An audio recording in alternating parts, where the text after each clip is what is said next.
इस बार का लोकसभा चुनाव 7 चरणों में संपन्न हो रहा है और चुनाव का नतीजा 4 जून को घोषित होना है। अंतिम चरण के मतदान के लिए गुरुवार को प्रचार समाप्त हो गया है। ऐसे में इस बार का चुनाव कई मायनों में बेहद खास रहा। तपती झुलसती गर्मी के बीच भी जिस तरह से राजनीतिक दलों ने इस चुनाव में अपनी पार्टी की जीत के लिए पूरी ताकत झोंकी और जिस तरह का जन समर्थन रोड शो और रैलियों में पक्ष और विपक्ष दोनों को मिला वह अप्रत्याशित रहा। इस चुनाव में तेज तपती धूप और आग बरसती सूर्य की किरणों के प्रकोप के बीच भी मतदाताओं ने जिस तरह से लोकतंत्र के इस महापर्व में 6 चरणों के मतदान में अपनी हिस्सेदारी निभाई वह सच में अकल्पनीय रहा। 2024 के चुनाव में अब की बार 400 पार और फिर एक बार मोदी सरकार के नारों ने मतदाताओं का ध्यान अपनी तरफ खूब आकर्षित किया। इसके साथ ही कांग्रेस का हाथ बदलेगा हालात, न्याय योजना और भाजपा का चुनावी स्लोगन मोदी की गारंटी भी लोगों को खूब पसंद आई। मंगलसूत्र, मुस्लिम मंदिर, महंगाई से लेकर संविधान तक 18वीं लोकसभा चुनाव का प्रचार खत्म।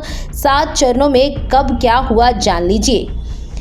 चलिए अब आपको बताती हूँ कि बीजेपी ने कब कौन से नारे दिए। 2014 अब की बार मोदी सरकार, 2019 मैं भी चौकीदार, 2024 अब की बार 400 पार। हालांकि हर बार का चुनाव उसके संदेश के लिए याद किया जाता है जो जनता के बीच राजनीतिक पार्टियां परोसती है। चाहे 1977 आपातकाल के समय का चुनाव हो, 1984 में इंदिरा गांधी की हत्या के बाद सहानुभूति लहर भरा चुनाव हो, 2004 में भाजपा के द्वारा शाइनिंग इंडिया स्लोगन के साथ लड़ा गया चुनाव हो, वैसे ही पीएम मोदी के 3 चुनावों का स्लोगन भी लोगों को याद रहेगा।